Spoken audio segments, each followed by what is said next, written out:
మహా అద్భుతం ఈ జీవితం నిన్ను నువ్వు తెలుసుకుంటే కార్యక్రమానికి స్వాగతం. ఈనాటి మన కార్యక్రమంలో ఉండే 3 సెగ్మెంట్లు. ఒకటి నిజం తెలుసుకో బంగారు, సినిమా మిత్రులు, అపరిచితులు. ఈ 3 సెగ్మెంట్లలో మనకి తెలియని విశేషాలను మనతో పంచుకోవడానికి రామ్ లక్ష్మణ్ మాస్టర్స్ మనతో పాటు ఉన్నారు. ఇంకెందుకు ఆలస్యం, వారితో మాట్లాడదాం. నమస్కారం మాస్టర్. నమస్కారం. నమస్తే. Thank you. మాది 6 ఎపిసోడ్లు చూస్తున్న పిఎస్ఎం ఛానల్ ప్రేక్షక దేవుళ్ళందరికీ మన హృదయపూర్వక నమస్కారాలు. మేము చేస్తున్న కొన్ని ఎపిసోడ్లో కొన్ని ఏదైనా అపశృతులు పలికుండా వచ్చాము. మేము నిజం తెలుసుకునే అన్వేషణలోనే ఉన్నాం. నిజం తెలుసుకున్నామని ఫుల్గా ఏం లేదు. కొన్ని అపశృతులు పలికుంటే మీ పెద్ద పనితోటి మమ్మల్ని క్షమించమని అడుగుతున్నాం. Let's go to our first round, నిజం తెలుసుకో బంగారు.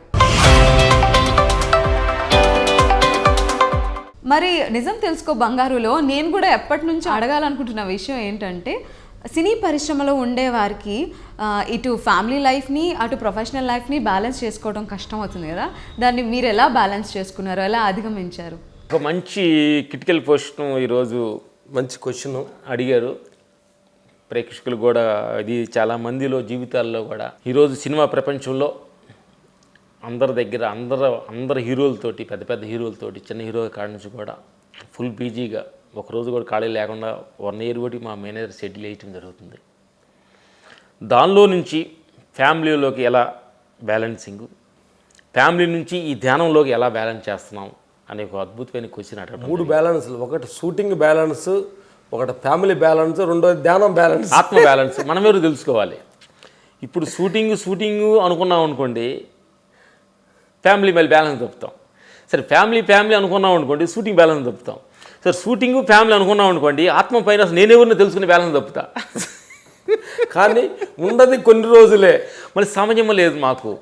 ఇప్పుడున్న ఏజీకి ఇప్పుడు మనిషికి సంవత్సరాలు 80 సంవత్సరాలు మనిషి అనుకున్నాం. ఆ 100 అనేది ఇంతకుముందు, కానీ ఇప్పుడు 20 తగ్గింది అనమాట. 80 అనేది ఫిక్స్ చేసుకో, ఆ తర్వాత బతికితే హ్యాపీ. 80లో మాకు 53, 55 దాకా వచ్చింది. ఇప్పుడు 54 అట్లా వచ్చింది. ఇంకా ఎంత ఉంది? 25 ఉంది. సార్ 30 అనుకో. దానిలో నిద్రకి ఎంత పోయింది? సరే మధ్యాహ్న సేర కార్యలు పోయి మిగిలేదు ఒక 10-15. అంటే తక్కువ సమయంలోకి వచ్చేసాము మేము. డ్యూరేషన్ తక్కువలో ఉన్నాం. అప్పుడేంటి ప్రతి మనిషి కూడా ఏంటంటే, మేము ఈ సందర్భం చెప్పేది ఏంటంటే, అసలు మనం ఎన్నాళ్ళు ఉంటున్నాము, ఇప్పుడు గడిచిపోయిన సమయం ఎన్నాళ్ళకి వెళ్ళిపోయింది, ఉన్న సమయాన్ని దీన్ని ఎలా బ్యాలెన్స్ చేయాలి అనేది ముందు అవగాహన అనేది చాలా ఇంపార్టెంట్. మీరు ఎంత బిజీగా ఉండి కూడా మీ సినిమా లైఫ్ ఎప్పుడు మీ పర్సనల్ లైఫ్ని డిస్టర్బ్ అవ్వకుండా చూసుకోవటం ఎలా సాధ్యమైంది మీకు? ఒకటి జీవితం, సినిమా జీవితం, ఫ్యామిలీ జీవితం, ఆత్మీయ జీవితం గడుపుతున్నారు కదా. చాలామంది సినిమాల్లో కానీ టీవీ సైడ్లో కూడా చూస్తున్నా, మన టీవీలో కూడా ఏంటంటే ఫ్యామిలీలో కొంచెం డిస్టర్బెన్స్ అవుతున్నాయి. వీటిని మీరు ఎలా చేస్తున్నారు అని అడుగుతున్నారు. దాంట్లో ఏముందంటే, నాకు ఒక ఆటోకి 3 చక్రాలు ఉంటాయి. ఫ్రంట్ చక్రం, వెనక 2 చక్రాలు. ఆటోలో ఏ చక్రం ఒక ప్రాబ్లం వచ్చినా ఆటో ముందుకు వెళ్ళదు. అంటే అది పరిపూర్ణమైన అనుకున్న గమ్యానికి చేరదు యాక్చువల్గా. కాబట్టి 3 చక్రాలు సమంగా ఉంటే, గాలి కరెక్ట్గా ఉంటే, దేనికి న్యాయం చేయకుండా ఎక్కడికి వెళ్ళాలో అక్కడికి వెళ్తానికి సందర్భం ఉంది. అట్లాంటిదే మాకు 3 చక్రాలు ఇప్పుడు మాది 3 చక్రాల బండి మాది. 2 ఈ 3 చక్రాల్లో మేము ఎక్కువ ప్రాధాన్యత ఇస్తున్న దానిలో చూస్తుంటే, ఇప్పుడు మీరు అడిగిన దాని క్వశ్చన్స్లో ఒక సినిమా అనేది అద్భుతమైన ఒక మాయ ప్రపంచం. అంటే ఒక అద్భుతమైన ఒక కళ, ఒక అద్భుతమైన ఎక్స్ట్రీమ్ థింకింగ్స్. ఒక డైరెక్టరు అద్భుతమైన, అంటే ఒక సాధారణ మనిషికి సాధారణంగా జరుగుతున్న దానికంటే కూడా ఎక్స్ట్రీమ్ ఏదైనా చెప్పగలిగితేనే ఆడు సినిమా థియేటర్లో ఒక 3 hours కూర్చోగలుగుతాడు. కామన్ మెయిన్ విషయాన్ని దాన్ని కొంచెం డబల్ రిట్టుకు చెప్పటమే సినిమా. అలాంటి సినిమాలో ఒక డైరెక్టర్, ఒక రాజమౌళి గారు కానీ, తర్వాత ఒక పెద్ద వివిఎన్ కానీ, పెద్ద డైరెక్టర్స్ చాలామంది, బోయపాటి శ్రీను గారు కానీ, సుకుమార్ గారు, వీళ్ళందరూ కూడా ఒక అద్భుతమైన ఒక ఎక్స్ట్రీమ్ లెవెల్లో ఆడియన్స్ చూపించాలి అనేది ఒక క్రియేట్ ఉంది మైండ్లో.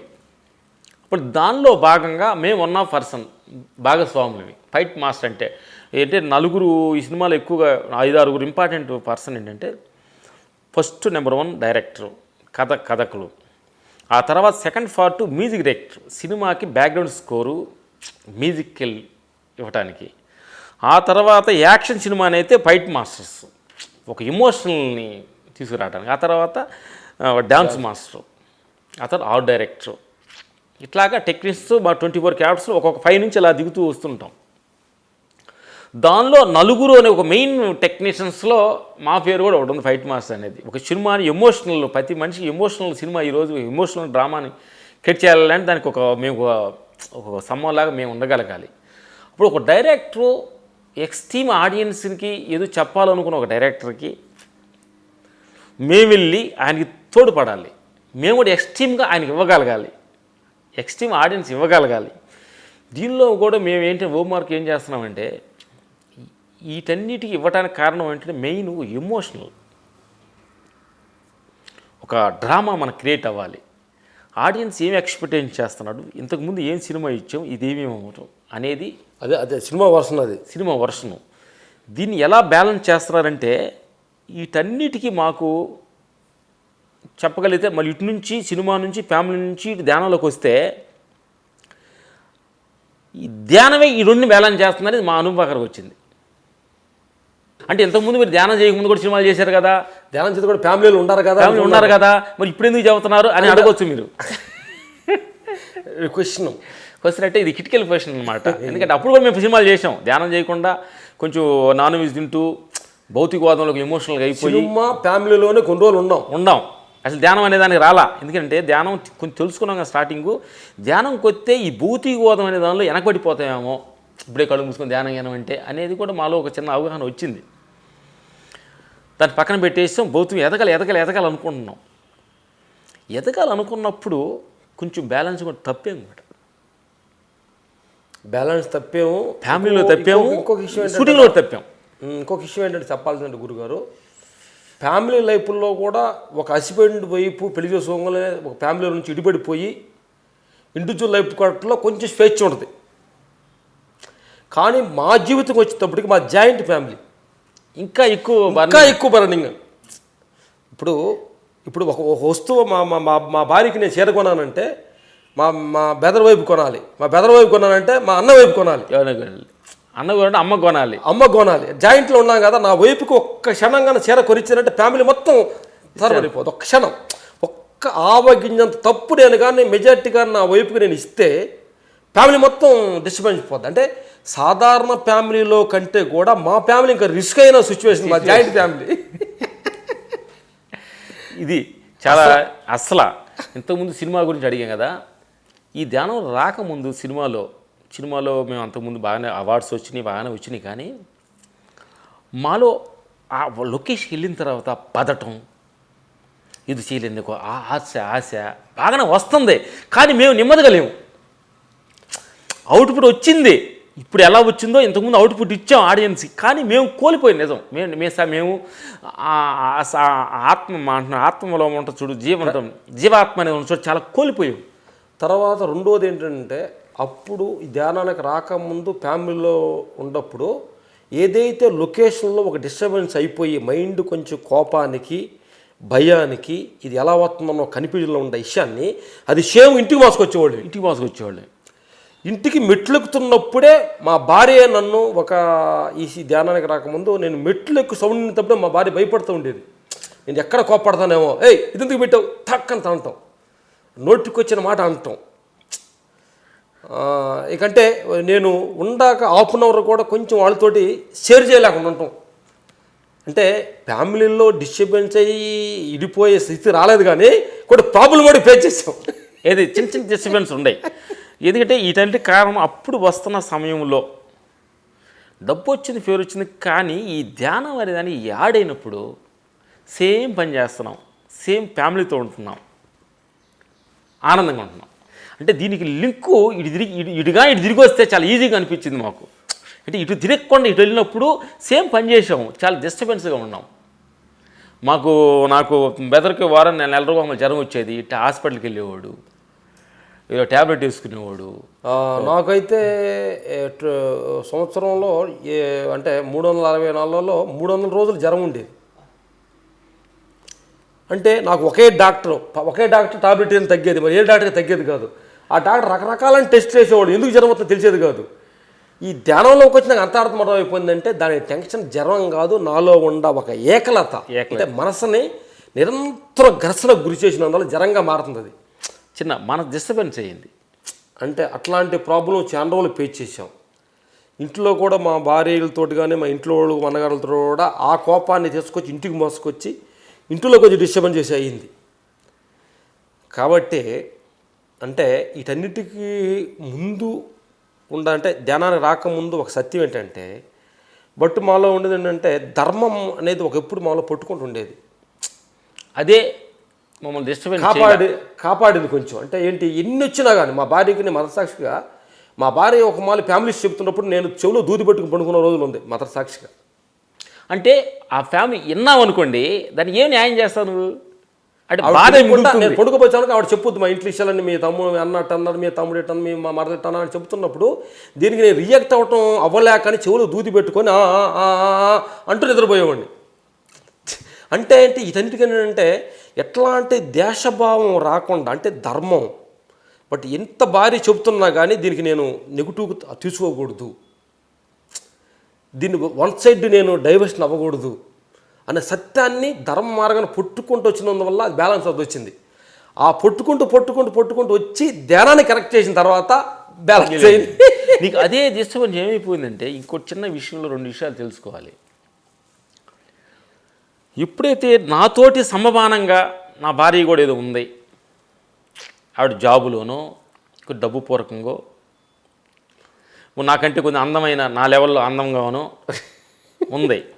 ఇప్పుడు నేను చేస్తున్న టార్చర్స్కి ఆవిడ కాంప్రమైజ్ అవ్వాల్సిన సమయం ఎందుకు? ఆవిడకి ఈక్వల్ జాబ్ ఉండా, నీతో డబ్బు సంపాదిస్తున్నా, నీలాగా అందంగానే ఉండా, అది అవ్వాలని ఎందుకని ఇక్కడ కొంచెం బ్యాలెన్స్ తప్పుతుంది. అప్పుడు ఏమైపోయిందంటే వీటన్నిటికీ మూలం ధర్మం, పరమార్థం. ధర్మం ఉండదు చూడు, అది బ్యాలెన్స్ చేయాలి, దాన్ని పట్టుకోవాలి. నువ్వు ధ్యానం చెయ్యిపో, భగవంతుడు నమస్కారం పెట్టుకో.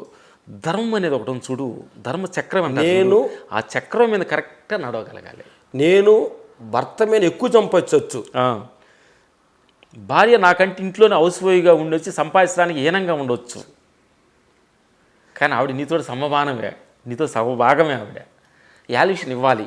ఈ ధర్మం అనేది చాలా ఇంపార్టెంట్ అనమాట. ప్రతి మనిషి కూడా ఏమంటే చాలామంది ఫ్యామిలీలో డిస్టర్బెన్స్ ఎందుకు అవుతున్నాయంటే ఏదో ఒకటి తక్కువ ఉంటుంది. ఆ తక్కువాన్ని గుచ్చుతున్నాడు ఏలుపెట్టి. ఏదైతే మనుషులు తక్కువ ఉందో ఆ తక్కువ మీద కానీ మనం ఏలు పెట్టామంటే చూపిస్తే అది డిస్టర్బెన్స్ అవుతుంది. ఏదైతే ఏలు పెట్టిన కాడ పెయిన్ వస్తుంది. పదే నన్ను తక్కువ చేసి మాట్లాడుతున్నావా, నేను అసలు ఏం సంపాదించిననేగా, నేను ఇంట్లో ఉంటున్నాననేగా, అందంగా లేనేగా అని ఒక భావన. ఆ తర్వాత ఏంటంటే సినీ ప్రపంచంలో కూడా కొన్ని కలర్ఫుల్ అయిన ఒక సన్నివేశాలు మాకు ఉంటాం. ఒక లేడీస్ విషయాలు కానీ, ఒక మందు పార్టీస్ కానీ, ఎందుకంటే అది కలర్ఫుల్ అంటే ఒక ప్రపంచం అనమాట. ఎందుకంటే కలర్ఫుల్ ఉండాలి, ఇది సాధారణం ఉండకూడదు. సాధారణంగా ఉంటే ఎవరు చూస్తారు మమ్మల్ని, ఎవరు చూడ సినిమా వాళ్ళు అంటే ఏదో ఉండాలి, మేకప్ వేసుకోవాలి, హెయిర్ స్టైల్ మార్చుకోవాలి, సదమైన డ్రెస్ వేసుకోవాలి, అది సాధారణ విషయం. అది నిజం అనుకోవటం చాలా భ్రమ. నిజం అనుకోవటం ఒక భ్రమ, ఇలాంటి పేరు ప్రతిష్టలు నిరంతరం కొనసాగుద్దు అనుకోవటం అంతకంటే డబల్ భ్రమ. అక్కడే దుఃఖానికి మనసు మధ్యాహ్న కారణం ఫ్యామిలీ ఇడిపోవటానికి కారణం అయిపోతావు. 10 రూపాయలు రాగానే పేరు రాగానే అలా నాకు ఇదే నిజం సాధించమైంది, నాకంటే ఎవరు లేరు అని ఎప్పుడైతే భావనగా మన లోపల అహంకారం స్టార్ట్ అయిందో ఫ్యామిలీ తక్కువ కనిపిస్తారు, ఎదుటి వాళ్ళు తక్కువ కనిపిస్తారు, ఫ్యామిలీని మాట మనం రిసీవ్ చేసుకోలేము. అలాంటి సన్నివేశాలు జరుగుతుంటాయి. వీటన్నిటిలోకి వస్తున్నప్పుడు కూడా ఆ ధర్మం అనేదైనా మనం పట్టుకుంటే వీటిని కొంచెం బ్యాలెన్స్ చేయొచ్చు. ధర్మం అంటే వీటన్నిటికీ బ్యాలెన్సింగ్ చాలా ఇంపార్టెంట్. మన సంస్కార ధర్మం ఉంచుడు. ధర్మం అంటే నేను సడన్గా ఈరోజు వచ్చుద్ది పోద్ది, డబ్బు వచ్చుద్ది, పేరు వచ్చి పోద్ది, కానీ నా భార్య నిరంతరం నాతోటి జీవితాన్ని భాగస్వామిగా నా చనిపోయే ఊరికి నాతో ఉండాలి కదా, ఆవిడకి ఇవ్వాల్సిన మర్యాద ఆడికి ఇవ్వాలి కదా అన్న ధర్మాన్ని పట్టుకోవాలి.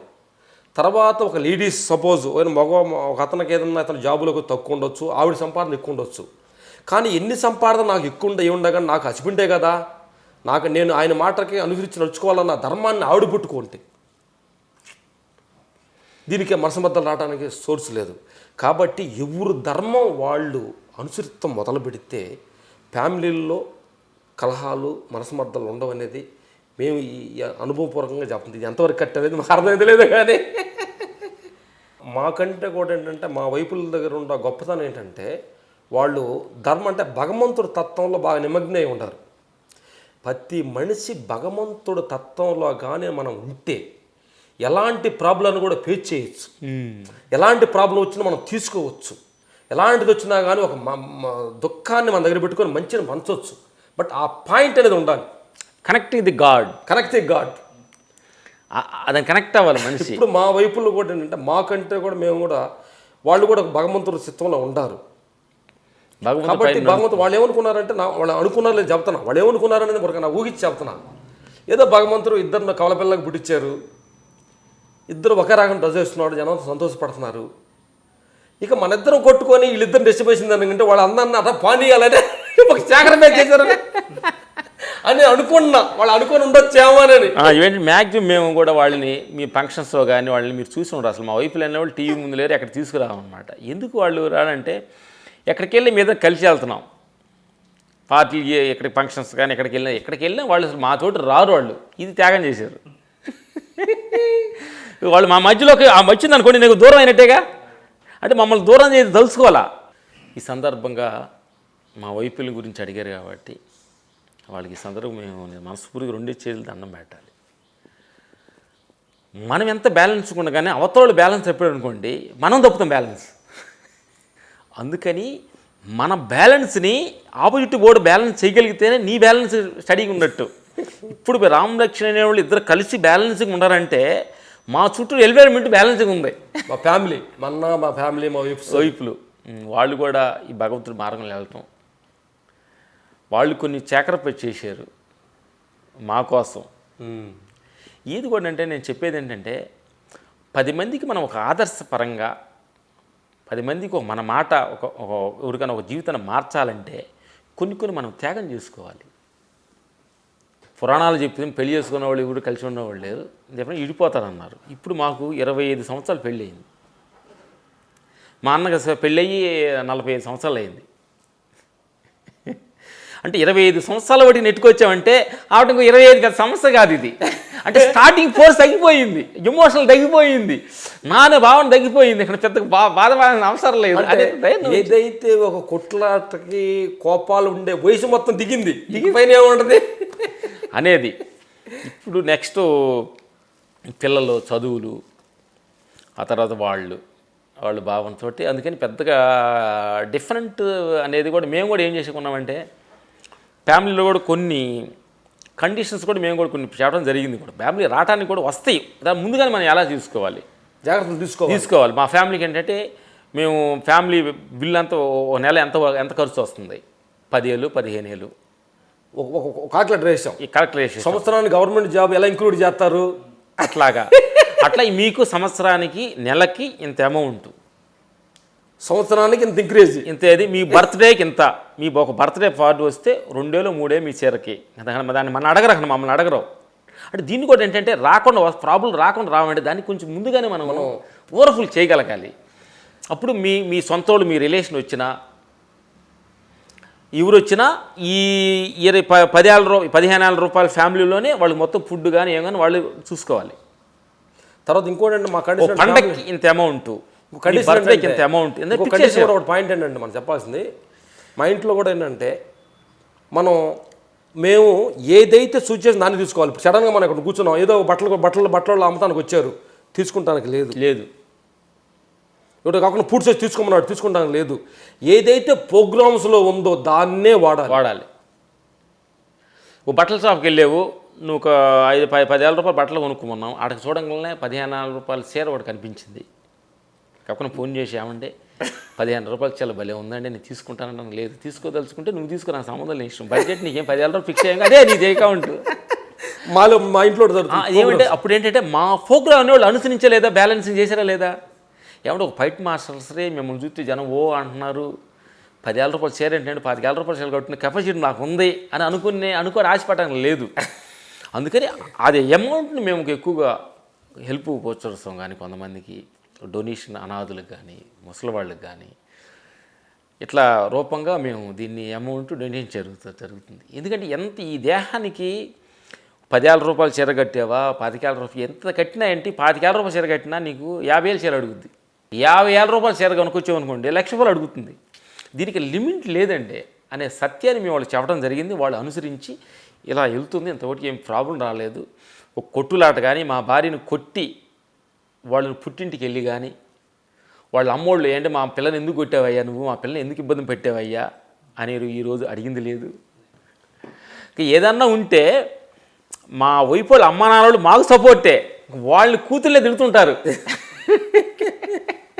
అంటే అంటే చెబుతున్నా అండి, అంటే 25 సంవత్సరాలు మా జీవితంలో ఒక్కరోజు కూడా వాళ్ళు అలిగి వాళ్ళు పుట్టింటికి వెళ్ళి కానీ, ఈరోజు మాకు ఈ తిండికి చెప్పా మిమ్మల్ని చేసుకున్నందులో ఈ కర్మ లేదని కానీ, అంటే ఉండా దానిలోనే. అంటే ఇప్పుడు ఏదో పెద్దగా ఏం కానీ ఫైటర్గా ఉన్న జీవితంలో కూడా చిన్న ఇప్పుడు మాకు ఒక మాలే మా వైపు గారికి మేము విషయాలు చెప్పాలంటే, మేము ఫైట్ మాస్టర్ అవుతూ పికప్ ఉండే సమయంలో, ఆర్థికంగా ఉండే సమయంలో ఇంట్లో బియ్యం ఏదో ఇంట్లోంచి తెచ్చిన అయిపోయినాయి. ఇక బియ్యం మొత్తం అయిపోయినాయి. నూకలు అవి తెచ్చిపెట్టారు. నూకలు అంటే ఏదన్నా మనం అట్లు గిట్లు వేసుకుంటాం అనుకో, లేకపోతే దానికి ఈట అనేది తెచ్చి మూట పెట్టుంటారు. ఏమంటే మీరు బియ్యం అయిపోయినాయి, మీకు షూటింగ్ డబ్బులు లేవు, ఆ నూకల మూట ఈరోజు అన్నం వండుతాను మీరు తినాలి అని చెప్పింది. సిచ్యువేషన్ అలా ఉంది కదా, సరే తింటాము వండండి అన్నాం. అంటే ఆ స్థితికి మాకు పెడతాను కూడా వాళ్ళు ప్రిపేర్ అయ్యారు. ఆర్థికాన్ని కూడా మనం ఫ్యామిలీ షేర్ చేయాలి. అంటే ఫస్ట్ మీకు హైదరాబాద్ ఫైట్ మాస్టర్ వచ్చినప్పుడు, కొత్తగా ఫైట్ మాస్టర్ వచ్చాము, 1,200 రూపాయలు రూము. ఇద్దరు భార్యలు పిల్లలు ఉన్నారంటే 2 రూమ్లు ఉండాలి కదా. రూమ్ ఏంటంటే దీనికి కిచెన్ లేదు, ఇలాంటి ఒకే రూమ్ ఏం చేశారంటే పెద్ద పాత చీరలు చీరలు 2 కుట్టుకొని మధ్యలో డేరా కట్టాం. ఈచే కూడా బస్తీలోనే ఆయన అన్నప్పుడు ఆ 2 పిల్లలు 4 పిల్లలు, ఫైట్ మాస్టర్ ఎదగలేదు. ఆ డేరా మధ్యలోనే మా కాపురంగా జరిగింది. ఇంత రూమ్ ఉంటుంది, ఇది మధ్యలో డేరా. అంటే వాళ్ళకు కూడా ఇలా సందర్భం చెప్పాలంటే, నేనంటే ఇప్పుడు మా ఒక్క ఫ్యామిలీనే కాదు, ప్రతి మనిషి కూడా కష్టాన్ని వచ్చినప్పుడు హోల్డ్ చేయాలన్న. అంటే నీకు ఫ్యామిలీ కారణం ఏముందంటే, నేనేదో నమ్మి వచ్చానే, నువ్వేదో చేస్తావని వచ్చానే, ఏంది ఇదంతా అని అన్నీ అయిపోయాడు, డిస్టర్బ్ అయిపోయాడే. నేను ఇంత కష్టపడి నీ ఎదుగుతుంటే నన్ను అర్థం చేసుకోలేదేంటి, ఇది బ్యాలెన్సింగ్, అన్బ్యాలెన్స్ తప్పేది. అట్లా ఈరోజు ఆ మధ్య తెరలో ఉండి కాపురం చేసిన వాళ్ళు ఇప్పుడు ఒక 4 బెడ్రూమ్ లోపల అదే ఉంటున్నారు. ఏ బెడ్రూమ్లో మునుకోవాలని కనిపిల్లు మునుకున్నారు.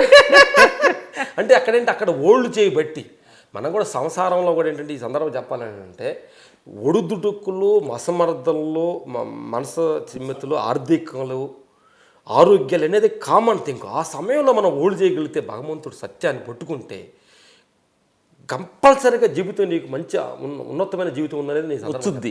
ఆ క్షణంలో మనిషి బ్యాలెన్స్ తప్పుతున్నాడండి. అక్కడ ఇడిపోవటానికి మా భార్య లేవలేని ప్రెగ్నెంట్, మా చిన్న కొడుకు లేకపోయినప్పుడు హైదరాబాద్ వచ్చినప్పుడు కింద సాపగోళ్ళు లేదు, చల్లగా బండ మీద కొనుక్కుంటే సాప అప్పుడు ఉండే దెంచు లేకపోతే చల్లారికి పొద్దున వణికి పుట్టేది వాడికి. అలాంటి సమయాన్ని కూడా వాళ్ళు హోల్డ్ చేయగలిగారు. మా వైపు మేము బెడ్ లేదు, మా పాప 4 నెలల కింద పడితే అప్పుడు మా పాపకి నెమ్ము అంటే గ్రౌండ్ నెమ్ము టచ్ అయ్యి ఫిట్స్ వచ్చింది. డాక్టర్ దగ్గర వెళ్తే ఎక్కడ బండేస్తాను, ఎక్కడ పడుతుంది అంటే సామ్యాన్ బండి అంటే వర్షాకాల సామ్యానాలు కింద. ఇట్లాంటి మమ్మల్ని వాళ్ళు ప్రతి సన్నివేశంలో వాళ్ళు ఏ రోజు కూడా మేము చేస్తున్న పనికి మీరు ఎందుకు చేస్తున్నారు, ఇది కరెక్టా, ఇది కాదా, మిమ్మల్ని నమ్మి మేము వచ్చాము, మా జీవితం ఇలా సంకనాగిపోయింది అని ఏ రోజు కూడా అనలేదు. ఏ రోజైతే మమ్మల్ని నమ్మి మమ్మల్ని ఎమ్మట చేయబట్టుకున్నారో, మేము పడే ప్రతి కష్టంలో కూడా వాళ్ళు భాగస్వాములుగా ఉండేందువల్ల ఈరోజు మేము ఈ స్థాయికి వాళ్ళు ఆనందంగా. కొన్ని సందర్భాలు వాళ్ళైనా కోపతాపాలు అన్నా కానీ నేను బాగా ఫిక్స్ అయ్యేవాడిని. మా భార్య ఎన్ని కోపం అన్నా, ఎన్ని తిడుతున్నా కానీ నేను ఆవిడ మీద నాకు అంటే నెగిటివ్, ఈవిడిని ఇంటికి పంపించాలనో, లేకపోతే ఈ భార్యను చేసుకోకపోతే ఇంకో భార్యను చేసుకుంటే బాగుండదనో అలా ఆలోచన నాకు రాలా. ఎందుకంటే ధర్మ మార్గం ఒకటి ఉంది కదా, ఎన్నన్నా బరాయించాలి అనేది తాలిబొట్టు కట్టాం కాబట్టి బరాయించాలన్న ఒక విశ్వాసంతో, నమ్మకంతో ఉన్నాం. అంటే కమనంగా ఫ్యామిలీలో రాకుండా ఉండవు, వస్తుంటాయి. నేను ఒక మాట అంటుంటాను, ఆమె ఒక మాట అంటుంటుంది. బట్ ఆ సమయంలో ఆవిడ కోపంగా ఉన్నప్పుడు నేను తగ్గటం, ఇదంటే నిన్న నేను కోపంగా ఉంటే ఆవిడ తగ్గటం, ఇదే. త్రివిక్రమ్ శ్రీనివాసరావు డైరెక్టర్ దగ్గరికి వెళ్ళడం జరిగింది. ఇల్లు గురించి మాట్లాడినప్పుడు సరదాగా ధ్యానం గురించి మాట్లాడుతున్నప్పుడు ఆయన ఒక మంచి మాట అన్నారు. మనిషి ఎక్కడ తగ్గాలో తెలియకే ప్రాబ్లమ్స్, ఎక్కడ వదలాలో తెలియకే మెయిన్ ప్రాబ్లమ్స్ రొంటి వల్లనంట. ఏ సమయంలో వదలాలో తెలియక, ఎక్కడ తగ్గాలో తెలియకంట. అద్భుతమైన డైలాగ్ రైటర్ ఆయన శ్రీనివాసరావు గారు మాట్లాడింటే చెప్పారనమాట. అందుకని మనిషి మనం ఎక్కడో ఒక భార్యకి ఏదో ఎమోషనల్ కోపం వచ్చింది, ఆ క్షణం నువ్వు తగ్గు. నాకేదో కోపం వచ్చింది, ఆ క్షణం భార్య తగ్గు, సాల్వా. సత్యాన్ని సందర్భంగా మా భార్యలకి మేము థ్యాంక్స్ చెప్పాలి. మా కోపం వచ్చినప్పుడు వాళ్ళు తగ్గారు, వాళ్ళ కోపం వస్తే మేము తగ్గాము.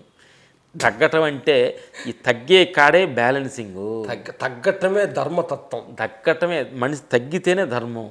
వీటన్నిటికీ చూస్తున్న ప్రేక్షక దేవుళ్ళు ఏమిటంటే ఫ్యామిలీలో ప్రాబ్లం రావని మనం అనకూడదు, వస్తాయి. ఎందుకంటే ఈ భౌతిక ప్రపంచంలో మనం అంతా ఎంతో మందితోటి కలిసిమెలిసి మనం బతకాలి కాబట్టి, అందరూ ఒకే రకంగా మెంటాలిటీస్ లేవు కాబట్టి, మనం అనుకున్నట్టు అన్నీ జరగవు కాబట్టి, ఆ తల్లి ఎక్కడో పుట్టి మన దగ్గర వచ్చింది కాబట్టి నువ్వెవరో తెలియదు కాబట్టి, నువ్వు ఎవరో తెలియదు, 25 సంవత్సరాలు నువ్వు ఎవరో తెలియదు, నువ్వు ఎక్కడి నుంచి వచ్చావు కాబట్టి నిన్ను నమ్మి నీ దగ్గరికి వచ్చింది ఆవిడ.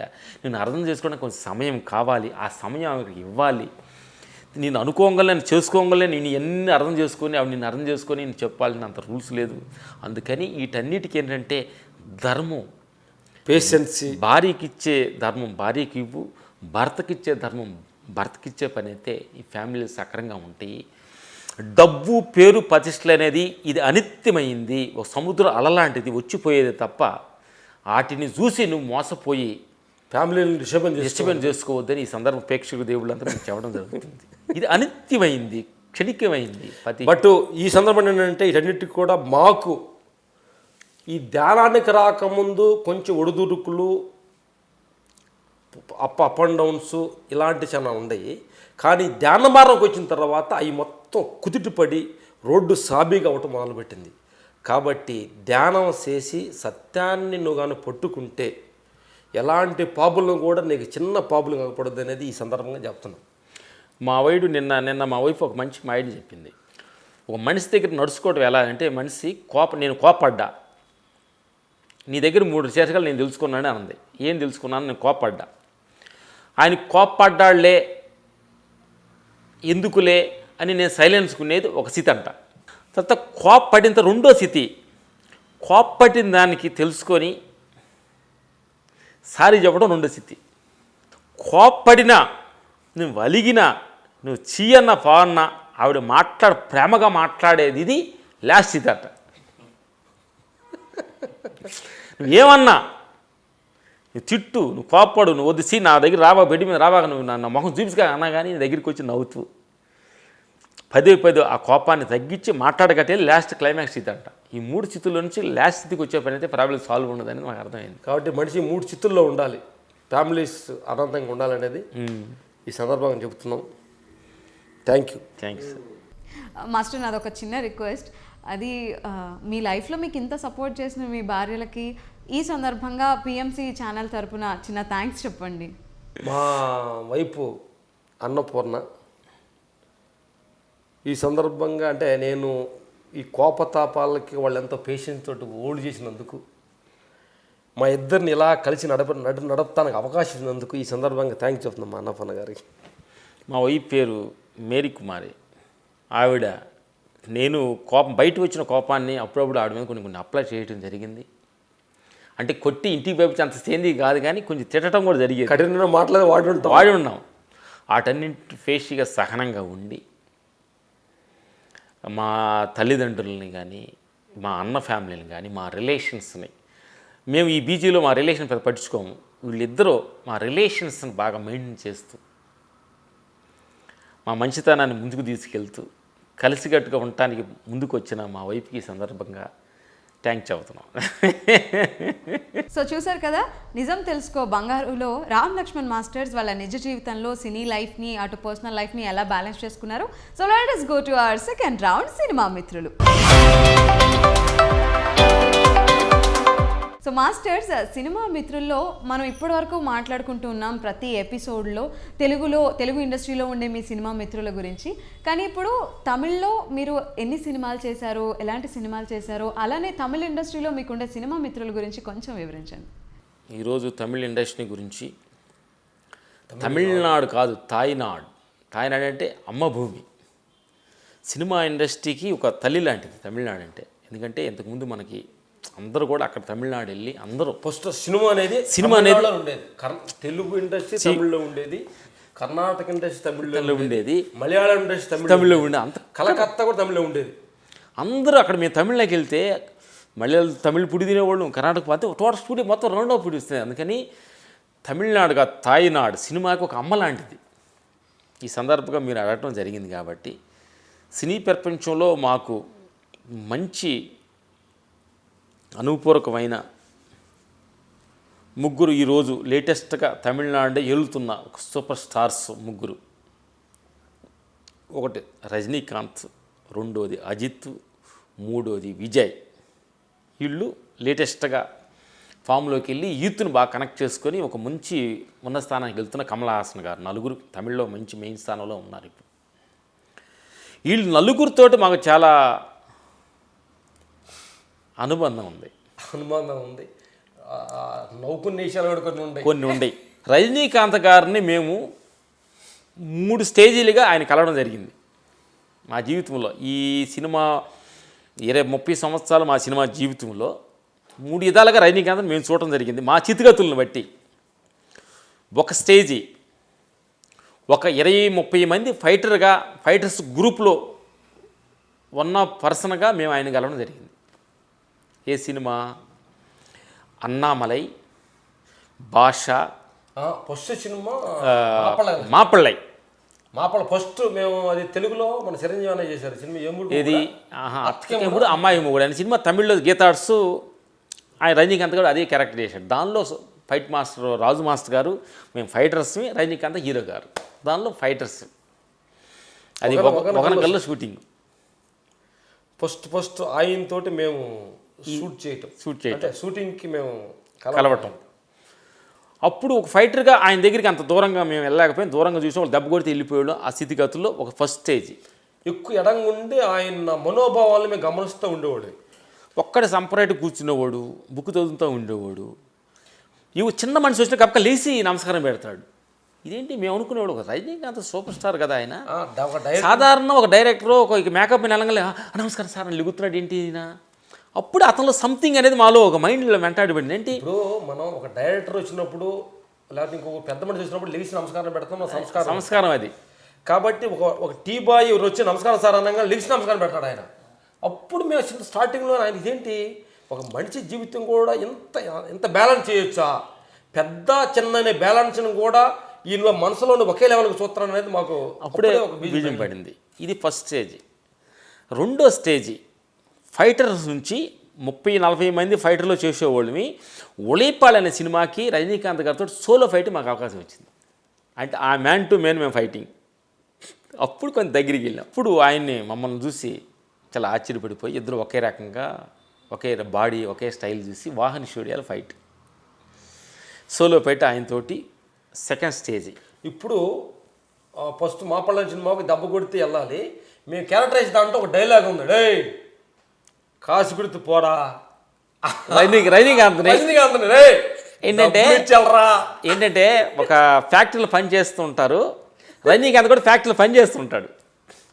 మేము ఆ డబ్బులు తీసుకుంటారు, జీతం ఇస్తారు కదా, పక్కన ఒక గల్లా పక్కన పెట్టుకొని డబ్బులు ఇస్తే సగం డబ్బులు మాకెళ్ళని రవిడీ చేస్తుంటాం. అప్పుడు రజనీకాంత్ వచ్చారు దగ్గరికి వచ్చి, అయ్యా నేను చేసిన కష్టాన్ని నా ఫ్యామిలీకి మా అమ్మకే పెట్టాలనుకుంటున్నాను, మీకు ఇవ్వదలుచుకోలేదు అని వెళ్తున్నాను. రే సట్టు పట్టుకొని రే మరి అది కాసు ఎచ్చిడిపోంగ ఇల్లు అన్నా అని రజనీకాంత్ అంటాం. ఆయన సరే సార్. అప్పుడు మాకు ఒక లోపట కాంతనే రే డబ్బులు పెట్టేళ్ళు లేదంటే అనే రేంజ్కి అనగలిగామంటే అప్పుడు సెకండ్ స్టేజ్ ఎదిగాం. అప్పుడు దెబ్బ తీసుకొని బయటకు వెళ్ళే స్టేజ్ నుంచి ఈ స్టేజ్ ఒక డైలాగ్ రజనీకాంత్ నేను డబ్బులు ఏమనంటే కొడితే పంచ రజనీకాంత్ వెళ్ళి వాళ్ళ పోలే లేచి 2 వాడు కొట్టి ఫస్ట్ ఏంటంటే ఒకడే ఆగపడతాం. కొడితే రజనీకాంత్ కింద పడిపోతాడు. కింద పడిపోయి ఇటు తిరుగుతుంది ఇంకోటి కొడతాడు. ఇప్పుడు రజనీకాంత్ ఎలా చూస్తాడు, ఇప్పుడు కొట్టింది ఎవరు, ఇప్పుడు ఎవరు చూస్తే ఇద్దరం ఒకవేళ అంగలన్నట్టు చూస్తాం కలిసి. అప్పుడు ఆయన కళ్ళు కూడా దుడుచుకోవడం సన్నివేశం కూడా మీకు చూపిస్తాం, బాగుంటుంది అనమాట. రజనీకాంత్ ఇట్లా కళ్ళు వేసుకొని చూస్తాడు, ఈడవుడు అని చూస్తే ఇద్దరం కలిసి ఒక ఫైట్ చేస్తాం. అలాగ రజనీకాంత్ గారితో ఉళైపాళ్ళు అనే సినిమాని ఫైట్ జరిగింది. అది 25 years అయిపోతుంది. అది అంటే ఫైటర్గా ఉన్నప్పుడు లేదని దీంట్లో కొంచెం ఆయనతో మాట్లాడటం, కొంచెం దగ్గరగా దగ్గరగా ఉంది ఆయనతో కొంచెం. ఇది 3వ స్టేజ్ ఆయన దగ్గర. అక్కడ ఉన్న స్థితి ఏంటి అంటే మేము ఆయనతో కూడా ఒక విషయాన్ని తెలుసుకున్నాం. అక్కడ మేము ఫైట్ చేస్తూ ఉంటుంటే రోడ్డు అమ్మటి చిన్న బజ్జీలు వేస్తున్నారు. బజ్జీలు అంటే ఏముంది, మన పురుగులు అంటారు కదా, అక్కడ పురుగులు వేస్తూ ఉంటుంటే ఆయన ఇప్పుడు మనిషి సూపర్ స్టారు వేస్తూ ఉంటుంటే టక్కన షూటింగ్ స్టార్ట్ అయిపోతుంటే టక్కన పురుగుల దగ్గర పోయి ఆ ప్లేట్ పెట్టుకొని తీసుకొని తింటున్నాడు. టక్కన ఏంటి ఇంత పెద్ద మనిషి ఏంటి ఇంత సాధారణ ప్లాట్ఫామ్లో టిఫిన్ తిన్నాడు అని మాకు డౌట్ వచ్చి సార్ని అడిగి, ఏంటి సార్ ఇంత సింపుల్గా పోయి తిన్నారు అంటే, మనం ఎంత పెరిగినా ఎంత ఎదిగినా కానీ మన మనసు సాధారణంగా ఉండాలి. ఇప్పుడు ఆయన చెప్పిన మాట అద్భుతమైన. అంటే నేను ఇక్కడ ఈ బడ్డీ కోట్లు తింటే నాకు సాటిస్ఫాక్షన్ అని నాకు కోరిక ఉంది. అందుకని నా హీరోయిజం, నా పేరు అది అడ్డం కాకూడదుగా నాకు. నేను ఇష్టానికి ఉండాలి. నేను అంటే ఆ పేరు ఆ డబ్బు నా ఆనందానికి డిస్టర్బెన్స్ చేస్తుంటే నా పేరు డబ్బులు ఎందుకు అనే పాయింట్ని అక్కడ క్యాచ్ చేశారు ఆయన. నేను తినాలనుకున్న బడ్డీ కోటి దగ్గర వెళ్ళి తింటున్నాను, నా పేరు నాకు సూపర్ స్టార్, నా డబ్బు నాకు అరసం లేదు, నాకు ఆనందం అక్కడ ఉందన్న, నచ్చి తిన్నాను అనే దానిలో ఆ పాయింట్ మాకు బాగా నచ్చిందండి సార్. అంటే జీవితాన్ని బ్యాలెన్స్లో అంటే మేము ఫస్ట్ తెలుసుకున్నది ఏంటంటే అందరిని సమానంగా మర్యాద ఇస్తాం ఒకటి. రెండోది ఏంటంటే ఆయన ఇష్టానికి ఏది తినదలుచుకున్నాడో ఎలా ఉండదలుచుకున్నాడో హీరోతనాన్ని పక్కన పెట్టి కామనమైన జీవితాన్ని గడపడానికి దాంట్లో అక్కడ నేర్చుకున్న పాయింట్ అది ఒకటి.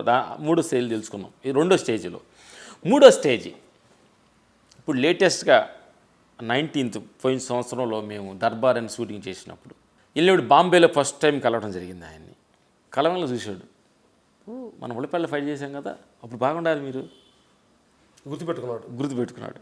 ఆ తర్వాత మళ్ళీ ఎప్పుడు తెలిసి మనం 20 years అలా కలిసాం. మళ్ళీ 20 సంవత్సరాల తర్వాత ఆయన కలవడం జరిగింది. వెళ్ళిన తర్వాత ఇప్పుడు మేము అప్పుడు ఇంత జ్ఞానం ప్రకారంగా ఆత్మ పైనులు మేము అంత లేదు కాబట్టి ఇప్పుడు ఆత్మ పైనులు మేము వెళ్ళాం కాబట్టి రజనీ సార్ అవతార బాబా గురించి ఆయన ధ్యానం చేస్తుంటారు, క్రియోగ చేస్తుంటారు అనే సంగతి మనకు తెలిసింది. మేము అందరు హీరో దగ్గర చేసాం, రజనీకాంత్ గారితో ఫైట్ చేయాలనేది మాలో చిన్న కోరిక ఉంది. వేరే ఒక కెమెరామెన్ వచ్చి ఒక పేట అనే సినిమా నేను మీకు రికమెండ్ చేశాను, వచ్చే రావచ్చామని అన్నాడు. ఎదురు చూసాం కొంచెం, కానీ ఆ సినిమా బాగా దగ్గరికి వచ్చింది, అది ఏరా ఫైట్ మాస్ చేస్తుంది. అరే భగవంతుడు ఇంకా మనకి టయాన్ని ఇవ్వలేదేమో. ఈ ఏంటంటే అంత పెద్ద హీరో దగ్గరికి పోయి మనం అడిగితే వచ్చేది కాదు, అది దైవ సంకల్పం. ఫస్ట్లోనే దీనికి వాళ్ళకి మనకు బ్యాలెన్స్లో ఉండాలన్న విషయం వాళ్ళకి అర్థం అవ్వాలి, దీనికి న్యాయం చేస్తారన్న సంగతి వాళ్ళకి తెలియాలి. అప్పుడు కానీ మనకు తెలుస్తారు. ఈ దర్బార్ అనే సినిమాకి ఫైట్ మాస్గా ఫస్ట్ ఉళిపల్లి సోలో ఫైట్ రావడానికి డైరెక్టర్ పి వాసు, వాహిని స్టూడియో వాళ్ళు. పి వాసు గారు దాన్ని మాకు అవకాశం కల్పించారు. ఈ సందర్భంగా పి వాసు గారు మేము థ్యాంక్స్ చెప్పాలి. ఫస్ట్ ఫైటర్గా ఆయన దగ్గర చేయడానికి అవకాశం కల్పించింది మా రాజు మాస్టర్ గారు. గ్రూప్లో ఆయన దగ్గర ఒక దెబ్బ తీసుకొని పట్టడానికి ఇప్పుడు ఆయన కొట్టి వా అని మాట్లాడే ఒక డైలాగ్ ఆయనతో మాట్లాడే కెపాసిటీ మాలో పెంచిన డైరెక్టర్ పి వాసు డైరెక్టర్. ఆ తర్వాత ఇప్పుడు దర్బార్ అనే సినిమాకి ఫైట్ మాస్టర్గా మాకు అవకాశానికి ఏఆర్ మురుగదాస్ గారు డైరెక్టర్, సన్ పిక్చర్. ఆయన అంతకుముందు సినిమా మేము చేయటం వల్ల సర్కారు సినిమా చేసాము, దీని 2వ సినిమాగా మాకు అవకాశం జరిగింది. చాలా ఆనందం. అంటే ఈ సంగతి మనం థ్యాంక్స్ చెప్పాలి మురుగదాస్కి. మేము సర్కారు సినిమా చేసాం, రిలీజ్ అంతా అయిపోయింది. తర్వాత రజనీకాంత్కి ఒక సిట్టింగ్కి వెళ్ళినప్పుడు ఆ సిట్టింగ్లో ఈయన కథ చెప్పడం, ఆయన ఒకే నమ్మనే బయటకు వచ్చి అమ్మనే మాకు ఫోన్ చేశాడు. మాస్టర్ గారు ఫస్ట్ ఫోన్ మీకే, అంటే ఒకే వంగంలో మీకే చేస్తున్నా ఫోన్ నేను, బట్ రజనీకాంత్ సినిమా మీరు చేస్తున్నారు అనగానే చాలా ఆనందం వేసింది. అంటే ఇప్పుడు నుంచి ఎదురు చూస్తున్న ఒక ఆకలిగొన్న పుల్లాగా రామలక్ష్మణ ఉండేవాళ్ళకి ఆనందం లోపల బయటికి ఎగరలేదు కాబట్టి లోపల మటుకి గద్దులేసాం వేసుకొని దర్బార్ సినిమాలో ఆ రోజు సరదాగా మాట్లాడాము, ధ్యానం గురించి మాట్లాడు ఓపెనింగ్ రోజు. ఆ తర్వాత నెక్స్ట్ షెడ్యూల్కి మేము వెళ్ళడం జరిగింది. వెళ్ళిన తర్వాత ఆయనలో ఉన్న గొప్పతనం ఏంటంటే మీకు మా అడ్డే పంక్తులు చెప్పింది, మేము కంపోజ్ 5 రోజులు మేము బాగా కంపోజ్ చేసాం. హీరో రజనీకాంత్ అట్లా వస్తాడు ఎట్లా వస్తాడు అనగానే మేము కంపోజ్ చేసి ఐప్యాడ్లో తీసుకెళ్ళి క్యారవాన్లో ఉన్నాడు హీరోని కలవన్నాను. ఎలాగలే మేము ఆయన్ని ఎంతకో ఊహించుకున్నాం. మేము అసలు ఈ ఫైట్లు అట్ట వస్తుంది ఇట్ట వస్తాడు అనుకున్నామండి. ఆయనకి లోపలికి వెళ్ళగానే లుంగి కట్టుకొని మేకప్ లేదు బట్టతలు వేసుకొని ఒక మూలనాలు కూర్చొని, అంటే మనకి ఒక ముసలాయన ఒక మూలన కూర్చుంటే ఆయన పడుచుకోండి మనం దాటి వెళ్తుంటాం కదండి. అంటే స్టార్స్ కెమెరా ముందు ఎలా ఉంటారు అనేది ఆయన క్యారవాన్లో వెళ్తే ఎక్కడ ఉంటారు సార్ అని అడుగుతుంటే నేనే అన్నట్టు చూస్తే ఆయన వెళ్ళిపోయి పేదలకు అంటే ఒక తెలియని ఒక రూపం నిజ రూపం కనిపించాను. చూడగానే చాలా డిసప్పాయింట్ అయ్యాం. ఇంత పెద్ద ఫైట్ మనం కంపోజ్ చేసాము, సారం చూస్తేనే మన సాధారణ అంటే ఈ ఫైట్కి బ్యాలెన్స్ అవుద్దా లేదా, అంటే మనం ఏమైనా ఎక్కువ ఊహించుకున్నామా అనేది సార్ అంటే నవ్వుకుంటూ వచ్చాం, కానీ మాకు అసలు సాటిస్ఫాక్షన్ లేదు. అంటే మేము ఎక్కువ ఏమైనా ఊహించుకున్నామా ఏంటి అనేది, అసలు ఫైట్ చేస్తాడా లేదని డౌట్ కూడా వచ్చింది. అప్పుడు అయిపోయిన తర్వాత ఓకే బాగా చేద్దాం అన్నట్టు లోపలికి బయటకు వచ్చాం. అయిన తర్వాత ఒక 1 అవర్ తర్వాత ఇదే రజనీకాంత్ గారు ఇగ్గు పెట్టుకొని కాస్ట్యూమ్ పోలీస్ డ్రెస్ చేసుకొని ఐ క్యాప్ షూ వేసుకొని కూలింగ్ కళ్ళజోడు పెట్టుకొని చెట్లు రాగలనే ఆ మనిషిని చూడంగానే మళ్ళీ అదే షాక్ తిన్నాం. అంటే ఈ ఫైట్ మనం చేసింది ఈయనకి సాలుద్దా చాలా ఎక్కువ ఏమైనా చేయాలనేది 1 అవర్లోనే మా బాడీ లాంగ్వేజ్ మారిపోయింది. అంటే ఇంతకుముందా ఎంత ఫైట్ చేసామే, ఈ ఫైట్ని బ్యాలెన్స్ చేస్తారా లేదా పెద్ద అని అనుకునే క్యారెక్టరు డ్రెస్ వేసుకొని కెమెరా ముందుకు రాగలనే ఇప్పుడు మనం చేసింది ఫైట్ తక్కువ అయిపోయింది. అంటే స్టారు లోపల ఇన్నర్ పవర్ మనిషికి ఉన్నందువల్ల కెమెరా ముందుకు కానీ దానికి వచ్చినందువల్ల ఆ పవర్ ఆ బ్రైట్నెస్ ఏంటి అనేది అర్థమైంది. ఆత్మ లెవెల్లో ఆత్మ పవర్ జాస్తి ఉంది ఆయనకి. అప్పుడు మనిషి ఎలా ఉండగానే మాటలో పవరు, ఆ కాస్ట్యూమింగ్ ఆ రూపు, దానికి ఒక ఎనర్జీ. అదే రజనీకాంత్ గారు చూడడం జరిగింది. చూసిన తర్వాత ఆ ఫైట్ చేసిన తర్వాత ఒక రోజు నుంచి ఇక్కడ మాలో ధ్యానం గురించి తర్వాత మా గురించి కేఎస్ రవికుమార్ డైరెక్టర్ ఉన్నారు. ఈ మా షూటింగ్ రాకముందు ఆయనతో కలిసినప్పుడు కేఎస్ రవికుమార్ తోటి మేము పనిచేసాం ఈ ధ్యానం గురించి, మా ఫుడ్ నియమాలన్నీ. ఆయన వచ్చి రామలక్ష్మణ్ తోటి ఫైట్ మాస్టర్ అని అనగా ఆయన చెప్పాడంట, వాళ్ళు ఎత్తుకు రామలక్ష్మణ్ కాదు, వాళ్ళు ఇప్పుడు చాలా అద్భుత చింతనలో ఉన్నారు, బాగా మీకు చాలా మ్యాచ్ అవుతారు, నీ మనకి మంటదని ఆయన బాగా ఫీడ్బ్యాక్ చేశాడంట. ఈ సందర్భంగా మేము కేఎస్ రవికుమార్ డైరెక్టర్ గారికి థ్యాంక్స్ చెప్పాలి. అంటే మేము ఎత్తుకోగలే రామలక్ష్మణ్ మీ గురించి నాకు కేఎస్ రవికుమార్ చెప్పారు, మీ ఆహార నియమాలు కానీ, మీరు పండుకునే టైం కానీ, మీరు ధ్యానాలు ఇష్టం కానీ నాకు చెప్పి చాలా ఆశ్చర్యం వేసింది అని. అప్పుడు ఆయనలో ఉన్న విషయాలు మమ్మల్ని ధ్యానం షేర్ చేసుకోవడం జరిగింది, మొదలుపెట్టారు. అప్పుడు ధ్యానంలో కూర్చుంటే డైలీ షూటింగ్ ముందు డైలీ 1 అవర్ ధ్యానం గురించి మాట్లాడేవాళ్ళు. ధ్యానం చేసేటప్పుడు రజనీకాంత్ గారు ఒకే ఒక మాట అన్నారు, మీరు ధ్యానం ఎలా చేస్తున్నారు, నువ్వేం చేస్తే క్రియోగా చేస్తాను, చక్రాస్ నుంచి అలా పైకి తీసుకెళ్తుంటాను అన్నాం. మేము చక్రాస్ అలాంటి మాకు ఐడియా లేదు సార్, కళ్ళు మూసుకొని కూర్చున్నాము, ఏదైనా ఆలోచనలు వస్తుంటే సాక్షి చూస్తున్నా పోతున్నా వెళ్తుంది సార్ అది అన్నాం. Okay good. మీరు ధ్యానం చేసేటప్పుడు ఎలా చేస్తారు, ఇవి ట్యాంక్ చెప్తారా, ఏం చేస్తారు, ఏ దేవుడిని పూజిస్తారా అని అడిగాడు రజనీకాంత్ గారు. ఏమంటే మేము ఇంతకుముందు ధ్యానం చేసేటప్పుడు నాకు ఇంత ఆరోగ్యం రావటానికి, ఇంత పేరు రావటానికి కారణమైన భగవంతుడు థ్యాంక్స్ అంటే చెప్పాం కొన్నాళ్ళు. అప్పుడు కొన్నాళ్ళు ధ్యానం చేస్తున్నప్పుడు ఆయన ట్యాంక్ చెప్తున్నప్పుడు నువ్వెవరు ఆయన ఎవరు అనేది మాకు ప్రశ్న వచ్చిందండి. ఈ మధ్యకి ట్యాంక్స్ కూడా చెప్పేది ఏమి లేదండి, కడుము కూర్చొని థ్యాంక్స్ భగవంతుడు చెబుతున్నాడు అంటే నువ్వు వేరే అయినట్టు ఆయన వేరులాగా. అట్లా ఈ మధ్యకాలంలో 5-6 సంవత్సరాల నుంచి ట్యాంక్స్ కూడా ఎవరు చెప్పేది లేదండి, భగవంతుడు ఎవరు, నేను ఆయన చెప్పి చెప్పినా నువ్వెవరు, అది చెప్పటా నువ్వే అంటే ఆయన ఎవరు, ఇది కడుపు మాకేదో ఏరు అంటే మనల్ని ఒక ఫ్యామిలీని ఎడదీసినట్టు అవుతున్నామండి మేము. భగవంతుడు నేను ఇడిపోయినట్టుగా మాట్లాడుకున్నట్టు అనిపిస్తుంది నాకు ఆయన ట్యాంక్ చెబితే. ఆయన ట్యాంక్ చెప్పడం ఏంటి, నేను ఇడిపోవటం ఏంటి, చేతనంతా ఆయనే కదా, చూస్తుంది ఆయనే కదా, మాట్లాడేది ఆయనే కదా అనే భావంతో ఇప్పుడు ధ్యానం చేస్తున్నామండి. ట్యాంక్స్లు ఎవరికి లేదండి, కళ్ళు మూసుకొని ఏదైనా పని చేసి మాకు ఏదైనా హెల్ప్ చేయడం వాళ్ళు చేస్తాం, కానీ భగవంతుడు ట్యాంక్స్ లేవండి, ఆయన ట్యాంక్స్కి ఎక్స్పెక్టేషన్ చేసి ఆయన లేడు మనకి. అంటే మనం ట్యాంక్స్ కోసం ఎక్స్పెక్టేషన్ చేసి రేంజ్లో లేడు ఆయన అనే స్థితిగతులు మాకు అనుభవం గారికి వచ్చి భగవంతుడు ట్యాంక్స్ లేదు, కళ్ళు మూసుకొని అలా కూర్చున్నాం అన్నగా. ఓ మీరు చక్రాస్ కూడా చేయ అవసరం, ఆల్రెడీ మీరు చక్రాస్ దాటి వెళ్ళిపోయారు అన్నాడు. ఆవిడ ఆనందం వేసి ఒక ఆడియో ఫంక్షన్స్లో మీరు క్యాపులు పెట్టుకున్న వీళ్ళు ప్యాంట్లు వేసుకున్నారని వీళ్ళు కాషాయం వస్త్రం వేసుకున్న ఏగులు వీళ్ళు అని ఒక ఆడియో ఫంక్షన్లో చెప్పడంతో సినిమా ప్రపంచం అంతా రజనీకాంత్ మేము ఏగులు అంటున్నాడు ఏంటంటే ప్రపంచం అంతా మమ్మల్ని ఫెకాది రాజు వీళ్ళందరూ ఆడటం జరిగింది. అంటే ఒక గొప్ప మహానుభావుడు, ఒక స్టారు, సూపర్ స్టారు మాతోటి ఒక 40 days ఆయనతోటి వర్క్ జర్నీలో మమ్మల్ని అనుభవించి మా మాటలను కానీ తినే ఆహారాన్ని లేచే సమయాన్ని మమ్మల్ని గుర్తించి మాలో ఉన్న సత్యాన్ని టీవీ ముందు చెప్పడం అంటే ఆయన చెప్పాల్సిన అవసరం లేదు, చెప్పడం అంటే చాలా అద్భుతంగా ఈ సందర్భంగా ఈ సందర్భంగా మేము దగ్గర నేర్చుకున్న విషయం ఏంటంటే, అద్భుతమైన పాయింట్ అంటే ఆయన దగ్గర గొప్పతనం ఏంటంటే ఎక్కువ ఆయన చెప్పేదానికంటే మా మాటలు ఎక్కువ వినేవాళ్ళు. మనం ఏంటంటే ఇప్పుడున్న ప్రపంచం ఏంటంటే కొంచెం తెరితే చాలు రెండో వాడు నోరు ఎత్తనేవు, యో వసపోసి నాకు వాగేసి నాకు అది తెలుసు ఇది తెలుసు అని వాడిని కాంప్రమైజ్ చేస్తూ ఉంటాం. అలాగా మేమే మా కొందరు డౌట్ వచ్చింది, మనమేమన్నా పెద్దగా పుడుంగు వాళ్ళని ఆయన చెప్తున్నా ఏంటి అనే డౌట్ మా ఇద్దరికి వచ్చి, ఏం సార్ మేము ఎక్కువ మాట్లాడుతున్నాం, మీరు మాట్లాడతలేదు సార్, మీరుగా చిన్న మీరు చెప్తే మేము వినాలి కదా సార్, మేము ఎక్కువ మాట్లాడుతున్నాం సార్ అన్నాం. లేదు లేదు మీరు మాట్లాడండి, నాకు కరెక్ట్ అవుతుంది, మీరు మాట్లాడండి అన్నాడు.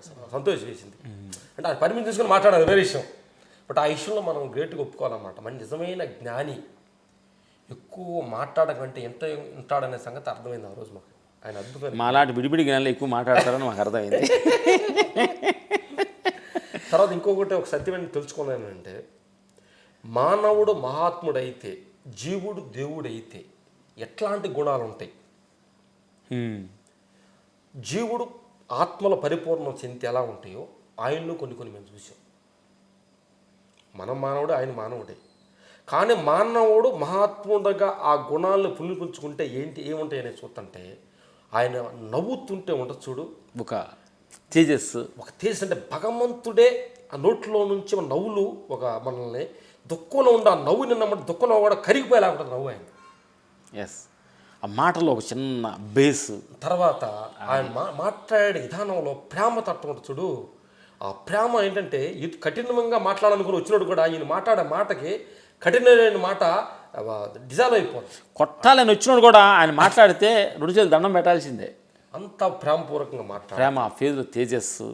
అంటే ఆత్మలోకి మనం కానీ లివనం అయ్యి భగవంతుడితో కానీ కనెక్ట్ అయితే ఆ తేజస్సు, ఆ మాట, ఆ చూపు, ఆ ఇనికిడి, ఆ నడక టోటల్గా అంటే ఆయనలోకి మారిపోయినట్టుగా అనిపిస్తుందండి. తర్వాత లొకేషన్లో ఎవరన్నా పక్కన ఉండి కోపతాపాలతో తిడుతున్నా కానీ ఎందుకు తిడతావు ఆయన్ని అని ఎమ్మడిని దాన్ని ఖండించడం కానీ, ఇట్లాగా ప్రతి విషయాన్ని ఆయనలో ఒక దైవతత్వాన్ని, దైవ స్వరూపుడిగా మేము చూడటం జరిగింది. ఆయన సూపర్ స్టార్ యాక్టర్ కాదు, సాక్షాత్ పరమాత్మ స్వరూపాన్ని మేము ఈ సందర్భంగా రజనీకాంత్ గారితో అనుభవం ప్రకారంగా ఆయనతోటి మేము చూసి ఒక 40 రోజులు ఆయనతో జర్నీ చేసిన అనుభవం ప్రకారం ఆయన కనిపిస్తున్న సినిమాలో హీరోగా కనిపిస్తున్నా కానీ ఆత్మలో నిత్యుడు భగవంతుడు ఆత్మ ఫైనల్లో బాగా లోతుకెళ్ళిన గొప్ప మనిషి. ఆయనతోటి మేము ఈ జర్నీ చేయటం, ఈ సినిమాని మాకు అవకాశం ఇచ్చిన మురుగదాస్ గారికి, సన్ పిక్చర్ వాళ్ళకి మేము సందర్భంగా థ్యాంక్ చెప్తూ, ఆయన దగ్గర కొన్ని మీకు చెప్పలేదు కానీ ఎన్నో అనుభవాలు. సో ఇప్పటివరకు రామ్ లక్ష్మణ్ మాస్టర్స్కి రజనీకాంత్ గారితో ఉండే అనుభవాలను తెలుసుకున్నాం కదా. నెక్స్ట్ ఎపిసోడ్లో మన రామ్ లక్ష్మణ్ మాస్టర్స్తో రజనీకాంత్ గారికి ఉండే ధ్యాన అనుభవాల గురించి తెలుసుకుందాం. So let us go to our third segment, అపరిచితులు.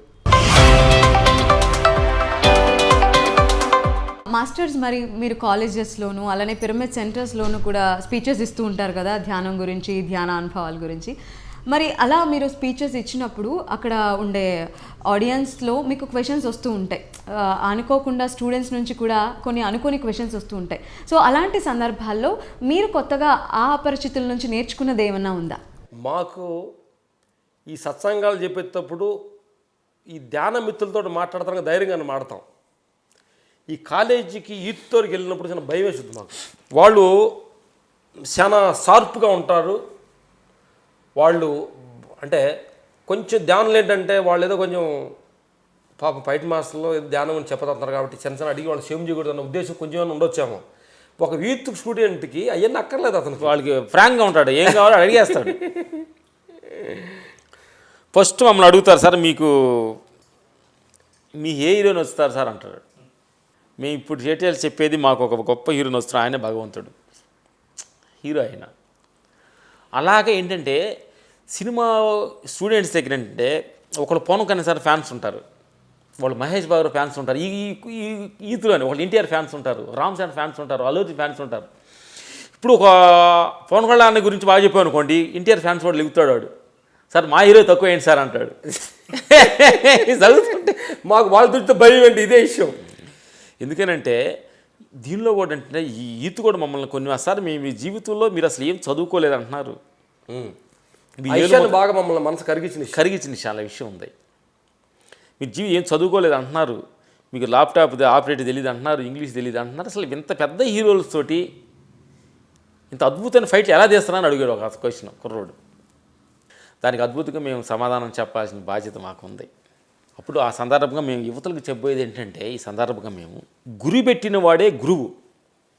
అది మేము చెప్పాలి, రమణ మహర్షి చెప్పారు. రమణ మహర్షి చెప్పిన గురువు ఏదైతే ఒక పని మీద కానీ మనం ఏకాగ్రతగా కానీ మనం కానీ ఒక మనసు పెడితే ఆ పని ఎలా ఒక ముడి, ఒక లాక్ వేసిన ముడి ఉంది, ఒక లాక్ బాగా ముడేసి ముడి ఊడదీయాలని, కానీ ఈ ముడి నాకు రాదు అనుకుంటే ఆ ముడి మనం విప్పలేము. దీని ఎట్టి పరిస్థితుల్లో ఈ ముడి నేను ఊడదీయగలుగుతాను, ఇది నేను సాధిస్తాను అనే భావన నీ లోపల కానీ క్రియేట్ కానీ మన లోపల అయితే ఆ ముడి ఎలా ఊడదీయాలనేది అదే చెప్పుద్ది. అయ్యా నన్ను ఇలా ఊడదీస్తే నేను ఈజీగా బయటకు వస్తాను అంటే మన కోఆపరేట్ చేస్తుంది. అది కోఆపరేట్ చేయాలంటే నువ్వు పేషెన్సీ దాని మీద ఉన్న ప్రేమ చూపించగలగాలి.